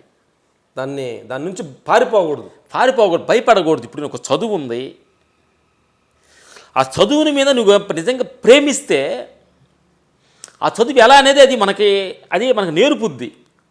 దాని వ్యతిరేక భావంతో మనం ఉండగలిగితే ఆ చదువు మనకు నేర్పదు. దాని ద్వారా మనకి ఇరిటేషన్ భావం కూడా వస్తానుకుంది. అందుకని ఏ పనైనా కానీ శాస్త్ర పని మీద మన 100% నిమగ్నం అయిపోయి దానిలోకి లోపలికి వెళ్ళి నేను చెయ్యాల్సిందే, ఇది ఎలా చేయను సాధించాల్సిందే మార్గం లేదన్న భావన మనలో కానీ వస్తే ఆ పని ఇంకో పనిని మనం చూపించుదు, ఆ పని మనకి ఎంత క్లారిటీ ఇచ్చుదు అనేది మేము చేయడం జరుగుతుంది. ఏంటంటే ఫస్ట్ ఏదైనా ఒక పని చేయాలంటే ముందు మనకు ధైర్యం కావాలి. ధైర్యం ఉండాలి. ఒక పని చేయాలంటే మన దాంతో ధైర్యంగా మనం ఉండగలగాలి. భయపడితే మనం ఆ పని చేయలేము.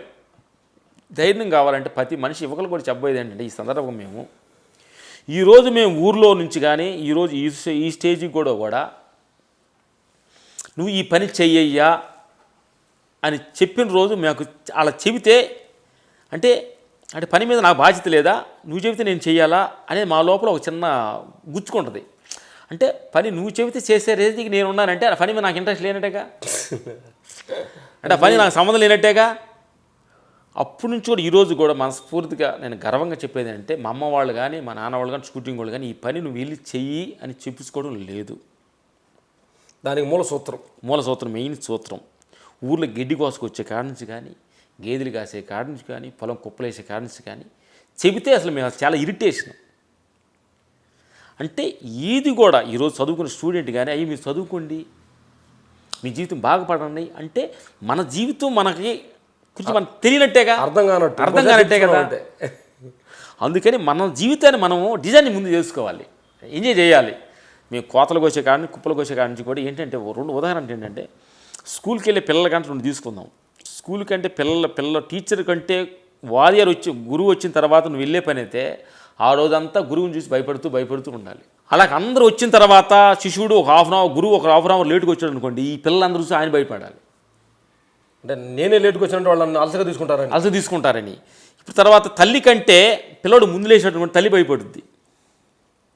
తల్లి మనకంటే ముందు లేచింది అనుకోండి, మనం భయపడాలి. వీటన్నిటి కారణం ఏంటంటే టైమింగ్ చాలా ఇంపార్టెంట్. ప్రతి దానికి సమయం కానీ మనం ఉంచుకొని ప్రతి దానిలో మనం ముందుగా వెళ్తుంటే మనకు ధైర్యం ఇచ్చుద్ది. అందుకని చేస్తున్న పని నువ్వు ప్రేమించు, నువ్వు చెయ్యాల్సింది నేను కరెక్ట్ కావాలనేది దాని మీద మనసు పెడితే ఆ పని ద్వారా ఎంతో వెళ్ళొచ్చని మేము స్టూడెంట్స్ చెప్పడం జరుగుతుంది. ఈరోజు మేము ఈ స్టేజ్కి ఉన్నామంటే చేస్తున్న పనిని ప్రేమిస్తున్నాము, చేస్తున్న పనికి దైవంగా అనుకుంటున్నాం, చేస్తున్న పనికి రెస్పెక్ట్ ఇస్తున్నాము. పని చేస్తేనే మనం ఈ డ్రెస్ వేసుకుంటున్నాం, ఈ పని చేస్తేనే అన్నం తినడానికి కారణం, ఈ పని చేస్తేనే ఫ్యామిలీకి మనం ఉపయోగకరంగా ఉంది. కాబట్టి పనే సార్ మనకి అన్నిటికీ మూలం నువ్వు చేస్తున్న పనే మనకు ఫుడ్డు. అందుకని పని దైవ్యంగా భావిస్తే ప్రాబ్లం సాల్వ్ అవుతుందని ఈ సందర్భం చేయడం జరుగుతుంది. సార్ మేము జీవితంలో ఎదగాలంటే నాకేం అర్థం కావట్లేదు, చెప్పండి సార్, నా చదువు ఎక్కట్లేదు, మా తల్లిదండ్రులు సపోర్ట్ లేదు, నాకు డబ్బులు బ్యాక్గ్రౌండ్ లేదు అని చాలామంది యువకులు కొంతమంది ఎద్దు వచ్చి మమ్మల్ని సలహా ఆడటం జరిగింది. వాళ్ళకి ఒకటే మేము ధైర్యం ఇచ్చాం. మాకు తల్లిదండ్రులు సపోర్ట్ లేదు, మాకు చదువు లేదు, మాదేమో సినిమా ఫ్యామిలీ కూడా కాదు, ఆర్థికంగా డబ్బు పరంగా సపోర్ట్ లేదు, మాకు పెద్ద గైడెన్స్ ఇచ్చే గురువులు కూడా అప్పుడు ఆ టైంలో లేరు. కానీ మనం ఎదగాలనే తపన మన లోపల కానీ అది సంకల్పం గట్టిగా ఉంటే ఏడకని వెళ్ళిపోవచ్చు. అట్లాగా మాటలు చాలా మంది స్టూడెంట్స్ మార్పు చెంది తర్వాత మాటలు విని అన్నదమ్ములు కొట్టుకొని తిట్టుకున్న వాళ్ళు మా మీటింగ్ విని అన్నను పలకరించి ఒక క్రైన్ ఆపరేటర్ ఉన్నాడు, మాదేదో అన్నదమ్ముల గురించి ఒక మీటింగ్ అన్నాడంట. వాళ్ళు అన్నంటే చాలా గొడవపడాడంట, కొట్టుకొని సట్లు తీసుకున్నాడంట. మా అమ్మ సీడీ ఎన్న మరుసటి రోజు వెళ్ళేసి వాళ్ళ అన్నకు సారీ చెప్పి ప్రేమతో మాట్లాడిన తల్లిదండ్రులు చూడని వాళ్ళు కూడా తల్లిదండ్రులు కూడా మా చీరాల కుర్రాడు అతను మాకు ఆనందం వేసింది. నేను తల్లి గురించి చెప్పాను. తల్లి గురించి ఒక మీటింగ్లో చెబుతున్నప్పుడు ఒక షూటింగ్ లాగపడ్డాడు. నేను అడగని వచ్చి నమస్కారం పెట్టాడు. ఎందుకై అంత తీవ్రంగా నమస్కారం పెడుతున్నావు, మామూలు అడిగి సరిపోదన్నా. లేదన్నా, మీ గురించి నేను మా అమ్మని నా రూమ్లో నుంచి మా భార్య దగ్గర తీసుకెళ్తే మా ఇంటి దగ్గర వదిలిపెట్టారు. ఒక్కతే ఉంది అక్కడ, చూసేవాళ్ళు లేరు. అయినా కానీ చాలా రోజులు నేను పట్టించుకొని ఉన్నాను. మీ మీటింగ్ మదర్ గురించి చెప్పిన తర్వాత నా మనసు కరిగి ఆ మీటింగ్ ఇంటి నేను మా అమ్మని తీసుకొచ్చి మా ఇంట్లో పెట్టున్నాను అన్నాడు. కళ్ళమ్మ నీళ్ళు వచ్చినాయి మాకు. అంటే ఈ సందర్భంగా ఏంటంటే యువకులుగా ఏంటంటే మేము ఈరోజు సందర్భంగా మేము సినిమాలో డబ్బులు సంపాదిస్తున్నామా చేస్తున్నామా అనే దానికంటే కూడా అంటే ఈ మాట 10 మందికి ఆదర్శంగా మేము ఒక తల్లి చూసే తల్లి ప్రేమను కానీ, తల్లి అల్లదమ్ములు కలిసి ఉండేది కానీ, ఒక జీవితం ఎదగటానికి మనం చేసే పని కానీ, చెడు వ్యసనాలకు దూరంగా ఉండకుండా, ఎంతోమంది తాగుడు తిరుగుబోతులుగా ఉండేవాళ్ళు కొంతమంది వచ్చి అన్న మిమ్మల్ని చూసిన తర్వాత నేను తాగుడు మానుకున్నానన్న అని చెప్పిన వాళ్ళందరూ చూస్తుంటే మాకు అప్పుడు నాకు ఈ సందర్భంగా నాకు కళ్ళ నీళ్ళు వస్తున్నాయి. అంటే నేను ఒక 10 మందికి మార్చగలిగే, నేను ఒక మార్చగలిగే ఉపయోగకరంగా నేను ఉండానేమోనని నాకు చాలా ఆనందంగా ఈ సందర్భం మేము గురువులకు కూడా మేము ఇప్పుడు మా మా మా స్టంట్లోనే మా గ్రూప్, మా ఫైట్ గ్రూప్లోనే మా స్టూడెంట్ ఉన్నాడు. అంతకుముందు బాగా తాగుతుండే స్టూడెంట్. మా దగ్గరికి పరిచయం అయిన తర్వాత మేము డైలీ వాళ్ళతోటి మంచి మాటలు చెబుతూ, ఈ దేహం అనేది కొన్ని రోజులు ఉంటుంది ఆయన, ఈ దేహం అద్భుతమైన వరం ఇది. ఇదంటే ఒక బంగారం పెట్టి బీరువాలో మనం ఒక మన పేడ తీసుకెళ్ళి పెడతామా, అట్లాగే దీంట్లో ఈ గుట్టకాలు మందు సిరిట్లు దీంట్లో పోయకూడదు, అద్భుతమైన బాక్స్ ఇది అని మేము రోజు వాడు పొద్దుపూట చెబుతూ ఉంటాం. హాఫ్ అన్ అవర్ క్లాస్ ఇస్తాం, ఇచ్చిన తర్వాత పని మొదలు పెడతాం. స్టూడెంట్కి ఈరోజు ఒక ఇద్దరు స్టూడెంట్ నాన్ వెజ్ మానేడు, సురేష్ అనే కుర్రోడు. ఒకరోడు మందు మానేశాడు. ల్యాండ్ కొనుక్కున్నాడు, వాళ్ళ అమ్మను ప్రేమతో చూస్తున్నాడు. ఇంకొక స్టూడెంట్ ఉన్నాడు, ఫ్యామిలీ బర్త్లో ఫ్యామిలీ ఇప్పుడు గొడవ పడేవాళ్ళు, మా మాటలు విని ఫ్యామిలీతో చాలా అర్థంగా ఉన్నాడు. అట్లాగా మొన్న మనం అతను చెప్పాడు ధోని కుర్రోడు మొన్న వాళ్ళ అమ్మకి కొంచెం బాగలేకపోతే కొంచెం పాపులు ఉండి బాగా డిప్రెషన్కి వెళ్ళాడంట, క్యాన్సర్ వచ్చింది. ఇప్పుడు ఏదంటే ఇప్పుడు మన మీటింగ్లు ఉన్నాయి కదా, ఈ మీటింగ్ 6 మీటింగ్లో ఒక మీటింగ్ని మాస్టర్ వాళ్ళ అమ్మ క్యాన్సర్ వచ్చింది, కొన్నాళ్ళ బతుకుదన్న సంగతి ఆమె తెలిసింది. ఈ క్యాన్సర్ నాత నేను డిప్రెషన్కి వెళ్ళిపోయి అమ్మకి ఫ్యామిలీకి పిల్లగా బాగలేదంట, ఫ్యామిలీ బాగలేదు, అమ్మ బాగలేదు, అసలు ఏంటి నా కర్మ అనుకున్న వాడిని మన ఈ అద్భుతమైన జీవితం ఈ సత్యాన్ని సీడీ విన్న తర్వాత అమ్మని నైట్ తెల్లార్లు అమ్మ దగ్గరే వండుకొని అమ్మకి సేవ చేస్తూ భార్యని వేళ చేసుకున్న ధైర్యం వచ్చింది. మనం చచ్చిపోదాం అనుకున్న వాడిని ఈ సీడీ అన్న తర్వాత నాకు ఆనందం వచ్చింది అని మొన్న వచ్చి 2 చేతులు దండం పెట్టాడు. అంటే కొంతమంది చెబుతున్నారు కానీ చెప్పుకొని తెలియకుండా ఎంతోమంది ఉన్నారు. ఈ సందర్భం కొంతమందికి ఈ సత్యం అందరికీ వెళ్తున్నందుకు మీకు పిఎస్ఎం ఛానల్ ప్రేక్షగా దేవుడు నడుపుతున్న సమస్త సభ్యులకి దీని వెనక బాగా డబ్బు పెట్టి దీన్ని ముందు పునాదిగా నడిపిస్తున్న దాతలు, దీనికి కెప్టెన్స్లో ఉన్న ఎండీస్కు, దీని అన్నిటికీ మూలమైన అద్భుతమైన జగద్గురు సుభాష్ పత్రిజీ గారికి ఈ సందర్భంగా, ఎందుకంటే మాలో ఉండ ఆత్మ పైన నలుగురితో పంచుకునే అవకాశాన్ని కల్పిస్తున్న తమ్ముళ్ళు ఓపికగా మా మీడియా వాళ్ళు ఉంటారు కదా, వీళ్ళు ఇస్తున్నారు కదా, ఓపిక ఇస్తున్నారు కదా, వీళ్ళకి థ్యాంక్ చెప్పాలి. ఎందుకంటే వాళ్ళు ఓపికని అంతసేపు టీవీ చూస్తుంటారు, ఏదో వాళ్ళకి కొంచెం అద్భుతం, వాళ్ళకు ఉపరిచిత కనిపిస్తుంది. తమ్ముడు మన టీవీ ఆపరేటర్ తమ్ముడు ఎంతమంది ఇది మహాజీవితం అద్భుతం విషయాల్లో ఒక యువత గురించి చెప్పినప్పుడు నాకు మీరు మాట్లాడితే నాకు ఎంతో ఉత్సాహం ఉంటుంది. నా జీవితాన్ని కూడా కొన్ని అన్వయించుకుంటున్నాను నేను దీన్ని అన్న తర్వాత అప్పుడు అర్థమైపోయింది, మనం వేసే ప్రక్రియ, మనం వెళ్ళే రూట్ కరెక్ట్గానే ఉందన్న సంగతి అప్పుడు అర్థమవుతుంది. ఇది కొంతమంది అందరూ రీచ్ అవ్వకపోయినా కానీ కొంతమంది అన్నా మారగలగడానికి ప్రయత్నిస్తున్నామే, దానికి ఉపయోగకరంగా మేము ఉంటున్నామే. తర్వాత మొన్న విపాసన గురించి చెప్పాం కదా, ఒక మేడం ఫోన్ చేసి విపాసన అంటే మీరు విపాసన గురించి చెప్పారు, నాకు బాగా దాని గురించి అర్థమైంది. విపాసన క్లాసులు ఎక్కడ ఉన్నాయనంటే మేము క్లాసులో వాళ్ళ అడ్రస్ ఇచ్చాం, ఆవిడ విపాసనకి వెళ్తుంది. ఆ తర్వాత నిన్న సినిమా మిత్రుల్లో ఒకటి చెప్పాను నేను, ఫస్ట్ టైం సినిమాలో బాధపడ్డామన్నాడు కదా, ఇప్పుడు ఒక లేటెస్ట్గా మా దగ్గర ఉండాల్సిన ఫైట్ మాస్టర్ అవ్వాలనుకుంటున్నాడు. మా అసిస్టెంట్ అవ్వాలన్నప్పుడు మిమ్మల్ని చూసి నేను 2 చేతులు దండం పెట్టి కాళ్ళకి నమస్కారం పెడతాను అంటే రోజు వేసే నమస్కారం కంటే ఎక్కువ పెట్టాడు, ఏంటి అని అర్థం కాదు అన్న. సినిమా మిత్రులనే నేను చూశాను, దానిలో ఒక మైండ్ అన్న మీకు అర్థమైంది లేదు. కొన్ని మన జీవితం ఎదగాలంటే కొన్ని అన్నట్టుగా మనం యాక్ట్ చేయాలి. మమ్మల్ని కూడా చాలామంది మేము ఇన్నట్టుగా వీళ్ళేం దద్దులు, వీళ్ళు వేస్ట్ గాళ్ళు వీళ్ళు ఎందుకు పెట్టుకున్నాను వాళ్ళు అంటుంటారు మా గురించి అంటుంటారు. విమర్శిస్తుంటే అయ్యి విన్నా కానీ మేము విన్నట్టుగా వినపడినట్టు ఇంకే రోజులతో మాట్లాడుతున్న యాక్ట్ చేసేవాళ్ళం మేము. అంటే మనం ఎదగాలంటే కొన్ని వదలాలి, కొన్ని ఇని కూడా విననట్టుగా ఉండాలి. రెండో మాలు కూడా చెప్పడం జరుగుతుంది. చూస్తున్న ప్రేక్షక దేవుళ్ళందరికీ ఏంటంటే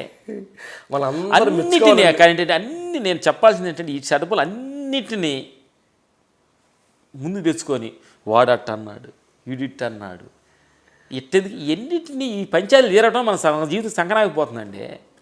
వాడేదో అనుకొని వాడు అభిప్రాయం అనుకొని మనమేమనుకున్నాం అది అనుకోవాలి తప్ప అందరూ అనుకున్న అన్నింటిని మన మైండ్లో పెట్టేసుకొని వాళ్ళందరూ పుకారుగా మన జీవితంలో ఉండాలనుకొని వాళ్ళ కోసం బతకాలనుకుంటే మన జీవితం ఎదగలేము.